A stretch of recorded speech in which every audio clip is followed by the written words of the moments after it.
ಇನ್ನು ಹಾವೇರಿ ಭಾಗದಲ್ಲೂ ಕೂಡ ಮಳೆ ಇವತ್ತು ಸಾಕಷ್ಟು ಅನಾಹುತಗಳನ್ನೇ ಸೃಷ್ಟಿ ಮಾಡಿತ್ತು. ಹಾವೇರಿ ಭಾಗದಲ್ಲೂ ಕೂಡ ಇವತ್ತು ಸುರಿದಿರುವಂತಹ ಮಳೆಗೆ ಪೊಲೀಸ್ ಠಾಣೆಗೇನೆ ನೀರು ನುಗ್ಗಿದೆ. ಚರಂಡಿ ಮೇಲೆ ಹರಿದು ಠಾಣೆ ಆವರಣಕ್ಕೆ ನುಗ್ಗಿರುವಂತಹ ನೀರು. ಹಾವೇರಿ ನಗರ ಪೊಲೀಸ್ ಠಾಣೆ ಆವರಣ ಸಂಪೂರ್ಣವಾಗಿ ಇವತ್ತು ಜಲಾವೃತವಾಗಿತ್ತು. ಮಳೆಯ ಅಬ್ಬರಕ್ಕೆ ಪ್ರಮುಖ ರಸ್ತೆಗಳು ಕೂಡ ಜಲಾವೃತಗೊಂಡಿದೆ. ಹಾವೇರಿಯ ಹಾನಗಲ್ ರಸ್ತೆ ಜಲಾವೃತವಾಗಿದ್ದು ಸವಾರರು ಪರದಾಟವನ್ನು ನಡೆಸಿದ್ದಾರೆ ರಸ್ತೆ ದಾಟೋದಕ್ಕೆ. ಚರಂಡಿ ನೀರು ತುಂಬಿ ರಸ್ತೆ ಮೇಲೆ ಹರಿದಿದೆ. ಇವತ್ತು ಇಲ್ಲಿ ಅಧಿಕಾರಿಗಳ ನಿರ್ಲಕ್ಷ್ಯ ಕೂಡ ಎದ್ದು ಕಾಣ್ತಾ ಇದೆ. ಮುಂಗಾರು ಮಳೆ ಬರೋದಕ್ಕೆ ಇನ್ನೇನು ಜಾಸ್ತಿ ದಿನ, ಮೇ ಕೊನೆ ವಾರ ಅಥವಾ ಜೂನ್ನ ಮೊದಲ ವಾರದಲ್ಲಿ ಮುಂಗಾರು ಮಳೆ ಸಾಮಾನ್ಯವಾಗಿ ಪ್ರತಿ ವರ್ಷ ಕೂಡ ಪ್ರಾರಂಭ ಆಗುತ್ತೆ. ಅದಕ್ಕಿಂತ ಮುಂಚೆನೆ ಚರಂಡಿಗಳನ್ನೆಲ್ಲ ಕ್ಲೀನ್ ಮಾಡ್ಕೊಳ್ಳುವಂಥದ್ದು ಅಧಿಕಾರಿಗಳ ಕೆಲಸ. ಅಧಿಕಾರಿಗಳು ಅದನ್ನು ಮಾಡಿಸ್ಬೇಕು. ಆದರೆ ಮುಂಗಾರು ಮಳೆ ಪ್ರಾರಂಭ ಆಗಿಲ್ಲ. ಮುಂಗಾರು ಪೂರ್ವ ಮಳೆಗೇನೆ ಸಾಕಷ್ಟು ಅವಾಂತರಗಳು ಸೃಷ್ಟಿಯಾಗ್ತಿರೋದು ನೋಡ್ತಾ ಇದ್ರೆ ಇನ್ನು ಮುಂದಿನ ಕತೆ ಏನು ಅನ್ನುವಂಥ ಪ್ರಶ್ನೆ. ಇವತ್ತು ಹಾವೇರಿ ಪೊಲೀಸ್ ಠಾಣೆಗೆ ನೀರು ನುಗ್ಗಿದೆ. ಚರಂಡಿ ಮೇಲೆ ಹರಿದು ಠಾಣೆಯ ಆವರಣಕ್ಕೆ ನೀರು ನುಗ್ಗಿದೆ. ಮಳೆಯ ಅಬ್ಬರಕ್ಕೆ ಇನ್ನು ನಗರದ ಪ್ರಮುಖ ರಸ್ತೆಗಳು ಕೂಡ ಜಲಾವೃತಗೊಂಡಿರುವಂತಹ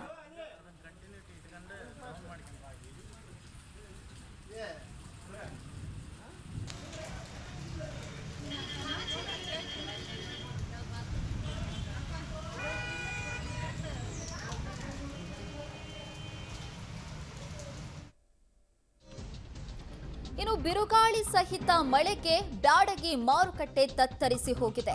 ಮಳೆಗೆ ಬದನೆಕಾಯಿ, ಟೊಮ್ಯಾಟೊ ತರಕಾರಿಗಳೆಲ್ಲ ತೇಲಿ ಹೋಗಿದ್ದಾವೆ.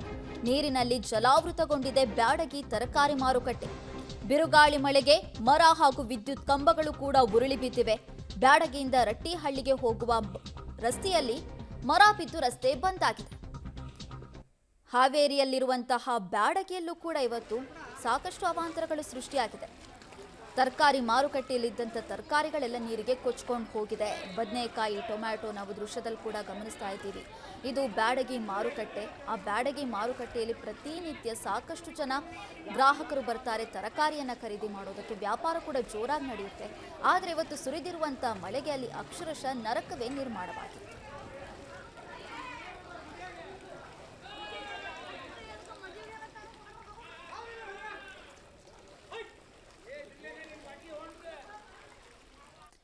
ಈ ಬಗ್ಗೆ ಹೆಚ್ಚಿನ ಡೀಟೇಲ್ಸ್ ಅನ್ನು ಕೊಡ್ತಾರೆ ನಮ್ಮ ಪ್ರತಿನಿಧಿ ಫಕೀರಯ್ಯ. ನಮ್ಮ ಜೊತೆ ಸಂಪರ್ಕದಲ್ಲಿದ್ದಾರೆ. ಹಾವೇರಿಯಲ್ಲೂ ಕೂಡ ಸಾಕಷ್ಟು ಅವಾಂತರ ಸೃಷ್ಟಿಯಾಗಿತ್ತು. ಫಕೀರಯ್ಯ, ಇವತ್ತು ಮಳೆಗೆ ಏನೆಲ್ಲ ಆಗಿದೆ ಇವತ್ತು ಹಾವೇರಿಯಲ್ಲಿ ಮಳೆ ಹಾನಿಗೆ ಸಂಬಂಧಪಟ್ಟಂತೆ?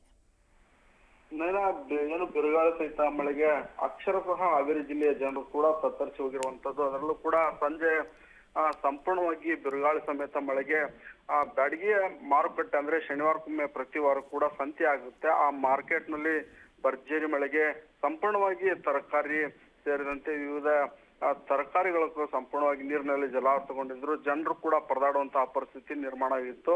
ಬ್ಯಾಡಗಿಯಿಂದ ರಟ್ಟಿಹಳ್ಳಿಗೆ ಹೋಗುವಂತ ಮಾರ್ಗದಲ್ಲಿ ಕೂಡ ಸುಮಾರಷ್ಟು ಮರಗಳು ಮತ್ತೆ ವಿದ್ಯುತ್ ಕಂಬಗಳು ಧರೆಗೆ ಉರುಳಿದ ಕಾರಣಕ್ಕಾಗಿ ರಸ್ತೆ ಸಂಪರ್ಕ ಕೂಡ ಬಂದ್ ಆಗಿತ್ತು. ಹೀಗಾಗಿ ಜಿಲ್ಲೆಯ ಜನರು ಪರದಾಡುವಂತಹ ಪರಿಸ್ಥಿತಿ ನಿರ್ಮಾಣವಾಗಿತ್ತು. ತದನಂತರ ಏನು ರಟ್ಟಿಹಳ್ಳಿಯ ಭಾಗದ ಏನು ವಿದ್ಯುತ್ ಕಂಬಗಳು ಬಿದ್ದಿರುವಂತಹದ್ದು ಮತ್ತೆ ಹಾವೇರಿ ನಗರದಲ್ಲಿಯೇ ಕೂಡ ಏನು ಮಳೆಯ ಅಬ್ಬರಕ್ಕೆ ಚರಂಡಿಗಳು ತುಂಬಿ ಸಂಪೂರ್ಣವಾಗಿ ಚರಂಡಿಯ ನೀರು ರಸ್ತೆಗೆ ನುಗ್ಗಿ ಈ ಪೊಲೀಸ್ ಠಾಣೆಯ ಮುಂದೆ ಕೂಡ ಸಂಪೂರ್ಣವಾಗಿ ನೀರಿನಿಂದ ಜಲಾವೃತ ಆಗಿತ್ತು. ಹೀಗಾಗಿ ಒಂದೇ ಮಳೆಗೆ ಹಾವೇರಿಯ ಜಿಲ್ಲೆ ಜನರು ಕೂಡ ಬಿರುಗಾಳಿ ಮಳೆಗೆ ತತ್ತರಿಸಿ ಹೋಗಿರುವಂತಹದ್ದು. ನಯನ, ಥ್ಯಾಂಕ್ ಯು ಫಕೀರಯ್ಯ ನಿಮ್ಮೆಲ್ಲ ಡೀಟೇಲ್ಸ್ಗಾಗಿ. ನಾವು ಫಕೀರಯ್ಯ ಹೇಳ್ತಾ ಇದ್ದಿದ್ದನ್ನು ಕೇಳಿಸ್ಕೊಳ್ತಾ ಇದ್ವಿ. ಒಂದೇ ಮಳೆಗೆ ಸಾಕಷ್ಟು ಅವಾಂತರಗಳು ಹಾವೇರಿಯಲ್ಲಿ ಸೃಷ್ಟಿಯಾಗಿದೆ ಅಂತ. ಮರ ನೆಲಕ್ಕೆ ಉರುಳಿದ್ರೆ, ಜೊತೆಗೆ ಮಾರುಕಟ್ಟೆ ಫುಲ್ಲು ಜಲಾವೃತವಾಗಿತ್ತು. ವಾಹನ ಸವಾರರು ಪರದಾಡ್ತಾ ಇರುವಂಥ ದೃಶ್ಯವನ್ನು ನಾವು ಸ್ಕ್ರೀನ್ ಮೇಲೆ ಕೂಡ ನೋಡ್ತಾ ಇದ್ದೀವಿ. ಇನ್ನು ಅರೆಮಲೆನಾಡು ಭಾಗವಾಗಿರುವಂಥ ಚಿಕ್ಕಮಗಳೂರಿನಲ್ಲೂ ಕೂಡ ಮಳೆಯ ಅವಾಂತರ ಜೋರಾಗೇ ಇತ್ತು. ಇವತ್ತು ಚಿಕ್ಕಮಗಳೂರಿನಲ್ಲೂ ಕೂಡ ಜೋರಾಗಿ ಮಳೆ ಸುರಿದಿದೆ. ಮಳೆಗೆ ಸಾಕಷ್ಟು ಕಡೆ ಹಾನಿಯಾಗಿದೆ. ಕಾಫಿ ನಾಡು, ಮಲೆನಾಡು ಭಾಗದಲ್ಲಿ ಮಳೆಯ ಅಬ್ಬರ ಇವತ್ತು ಜೋರಾಗಿತ್ತು. ಮೂಡಿಗೆರೆ, ಆಲ್ದೂರು, ಬಾಳೆಹೊನ್ನೂರು, ಕಳಸಾದಲ್ಲಿ ಭಾರೀ ಮಳೆಯಾಗಿದೆ. ಚಾರ್ಮಡಿ ಘಾಟ್ ತಪ್ಪಲಿನಲ್ಲಿ ವಾಹನ ಸವಾರರು ಪರದಾಟವನ್ನು ನಡೆಸಿದ್ದಾರೆ. ಪ್ರತಿ ವರ್ಷ ಇದೇ ರೀತಿಯಾದಂಥ ಪರಿಸ್ಥಿತಿ ಇಲ್ಲಿ. ಭಾರೀ ಗಾಳಿ, ಸಿಡಿಲು, ಗುಡುಗಿನ ಸಹಿತ ಮಳೆಯಾಗಿದ್ದು ಚಾರ್ಮಡಿ ಘಾಟ್ ಮಳೆ ಬಂತು ಅಂದ್ರೆ ಸಾಕು ಚಾರ್ಮಡಿ ಘಾಟ್ ಬಂದ್ ಆಗುತ್ತಂತಾನೆ ಅರ್ಥ. ಯಾಕಂದ್ರೆ ಅಲ್ಲಿ ಮರಗಳು ಹೆಚ್ಚಾಗಿ ಬೀಳ್ತವೆ, ಜೊತೆಗೆ ನೀರು ಕೂಡ ಜೋರಾಗಿ ಮೇಲಿಂದ ಧುಮುಕ್ತಾ ಇರೋದ್ರಿಂದ ವಾಹನ ಸವಾರರಿಗೆ ಸರಾಗವಾಗಿ ಹೋಗೋದಕ್ಕಾಗೋದಿಲ್ಲ. ಸಾಕಷ್ಟು ಅಪಘಾತಗಳು ಸಂಭವಿಸ್ತವೆ. ನಾವು ಈಗ ದೃಶ್ಯದಲ್ಲಿ ಕೂಡ ಗಮನಿಸ್ತಾ ಇದ್ದೀವಿ, KSRTC ಬಸ್ಗಳು, ಟೆಂಪೋಗಳು ಸಾಲು ಕಟ್ಟಿ ನಿಂತಿರುವಂತ ದೃಶ್ಯ. ಇನ್ನು ಕಳಸಾ ತಾಲೂಕಿನ ಸುತ್ತಮುತ್ತ ಕೂಡ ಧಾರಾಕಾರ ಮಳೆಯಾಗಿದೆ. ಗಾಳಿ ಮಳೆಗೆ ಬೃಹತ್ ಮರ, ವಿದ್ಯುತ್ ಕಂಬ ಧರೆಗುರುಳಿದೆ. ವಿದ್ಯುತ್ ತಂತಿ ಮೇಲೆ ಮರ ಬಿದ್ದು ಗ್ರಾಮಗಳಲ್ಲಿ ಕರೆಂಟ್ ಕೂಡ ಕಟ್ ಆಗಿದೆ. ಅರ್ಧ ಗಂಟೆ ಸುರಿದ ಮಳೆಗೆ ಮಾರ್ಕೆಟ್ ರಸ್ತೆ ಕೆರೆಯಂತಾಗಿ ಹೋಗಿದೆಯಂತೆ. ಕಳಸಾದಲ್ಲಿ ನದಿಯಂತೆ ರಸ್ತೆ ಮೇಲೆ ಮಳೆ ನೀರು ಹರಿದಿದೆ. ಕಳಸಾದಲ್ಲೂ ಕೂಡ ಮಳೆಯ ಪ್ರಮಾಣ ಇವತ್ತು ಜಾಸ್ತಿ ಬಂದಿದ್ರಿಂದ ರಸ್ತೆಗಳೆಲ್ಲ ಕೆರೆಯಂತಾಗಿದ್ವು. ರಸ್ತೆಗಳು ಕೆಲವು ಕಡೆ ಬಂದಾಗಿದ್ವು. ಇನ್ನು ವಿದ್ಯುತ್ ಕಂಬಗಳು ಕೂಡ ನೆಲಕ್ಕುರುಳಿದ್ರಿಂದ ಹಲವಾರು ಭಾಗಗಳಲ್ಲಿ ವಿದ್ಯುತ್ ಕೂಡ ಕಟ್ ಆಗಿದೆ. ಈ ಮಲೆನಾಡು ಭಾಗದಲ್ಲಿ ಹೇಗೆ ಅಂದರೆ ಮಳೆ ಬಂದರೆ ಒಂದು ರೀತಿ ಬಚ್ಚಲು ಮನೆ ಥರ ಸುರಿತಾನೇ ಇರೋದು, ನಾನ್ ಸ್ಟಾಪ್ ಮಳೆ.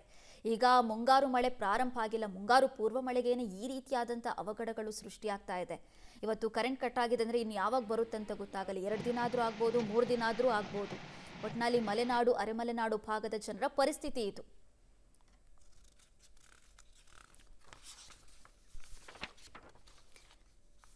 ಇನ್ನು ಮಲೆನಾಡ ಹೆಬ್ಬಾಗಿಲು ಶಿವಮೊಗ್ಗದಲ್ಲೂ ಕೂಡ ಇವತ್ತು ಮಳೆ ಜೋರಾಗಿ ಸುರಿದಿದೆ. ರಿಪ್ಪನ್ಪೇಟೆಯಲ್ಲಿ ಸಾಕಷ್ಟು ಅವಾಂತರ ಸೃಷ್ಟಿಯಾಗಿದೆ. ಶಿವಮೊಗ್ಗದಲ್ಲೂ ಕೂಡ ಮಳೆಯ ಅಬ್ಬರ ಮುಂದುವರೆದಿದೆ. ರಿಪ್ಪನ್ಪೇಟೆಯಲ್ಲಿ ಗಾಳಿ ಮಳೆಗೆ ಮೇಲ್ಛಾವಣಿಯೇ ಹಾರಿ ಹೋಗಿದೆ. ಕೆರೆಹಳ್ಳಿ ರಸ್ತೆಯಲ್ಲಿ ಸರ್ಕಾರಿ PU ಕಾಲೇಜಿನ ಶೀಟ್ ಮೇಲೆ ಮರ ಬಿದ್ದಿದೆ. ರಸ್ತೆಯಲ್ಲಿ ಮೇಲ್ಛಾವಣಿ ಶೀಟ್ ಬಿದ್ದು ಸಂಚಾರದಲ್ಲಿ ವ್ಯತ್ಯಯ ಆಗಿದೆ. ರಸ್ತೆ ಮೇಲೆ ಮೇಲ್ಛಾವಣಿ ಶೀಟ್ ಬಿದ್ದಿದೆಯಂತೆ. ಗ್ರಾಮ ಪಂಚಾಯಿತಿ ಸದಸ್ಯರು, ಕಾಲೇಜು ಅಭಿವೃದ್ಧಿ ಸಮಿತಿ ಸದಸ್ಯರು ಭೇಟಿ ಕೊಟ್ಟು ಪರಿಶೀಲನೆಯನ್ನ ನಡೆಸಿದ್ದಾರೆ. ಮಲೆನಾಡಿನ ಹೆಬ್ಬಾಗಿಲು ಶಿವಮೊಗ್ಗದಲ್ಲೂ ಪ್ರತಿ ವರ್ಷ ಅತಿ ಹೆಚ್ಚಿನ ಪ್ರಮಾಣದಲ್ಲಿ ಮಳೆ ಸುರಿಯುತ್ತೆ.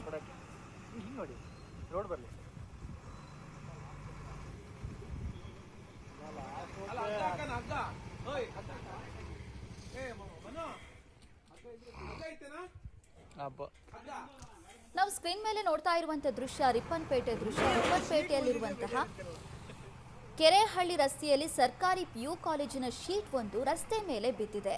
ರಸ್ತೆ ಮೇಲೆ ಬಿದ್ದಿದ್ರಿಂದ ಆ ಕಡೆ ಈ ಕಡೆ ವಾಹನಗಳು ಓಡಾಟ ನಡೆಸೋದಕ್ಕೆ ಸಾಧ್ಯ ಆಗಿಲ್ಲ, ಸಂಚಾರದಲ್ಲಿ ವ್ಯತ್ಯಯ ಆಗಿತ್ತು. ನಾವು ದೃಶ್ಯದಲ್ಲಿ ಗಮನಿಸ್ತಾ ಇದ್ದೀವಲ್ಲ, ಅದೇ ಕಾಲೇಜು. ಆ ಕಾಲೇಜಿನ ಮೇಲ್ಗಡೆ ಶೀಟ್ ಅನ್ನ ಹಾಕಿದ್ರು. ಜೋರಾಗಿ ಗಾಳಿ ಬೀಸಿದ್ರಿಂದ ಆ ಶೀಟ್ ಹಾರ್ಕೊಂಡು ಬಂದು ರಸ್ತೆ ಮೇಲೆ ಬಿದ್ದಿರೋದು. ಈಗ ಅದನ್ನು ತೆರವು ಮಾಡುವ ಕಾರ್ಯಾಚರಣೆ ಕೂಡ ನಡೀತಾ ಇರಬಹುದೇನು. ಒಟ್ಟಿನಲ್ಲಿ ಸಂಚಾರದಲ್ಲಿ ವ್ಯತ್ಯಯ ಆಗಿದ್ದು, ಗ್ರಾಮ ಪಂಚಾಯಿತಿ ಸದಸ್ಯರು, ಕಾಲೇಜಿನ ಅಭಿವೃದ್ಧಿ ಸಮಿತಿ ಸದಸ್ಯರು ಭೇಟಿ ಕೊಟ್ಟು ಪರಿಶೀಲನೆಯನ್ನು ನಡೆಸಿದ್ದಾರೆ.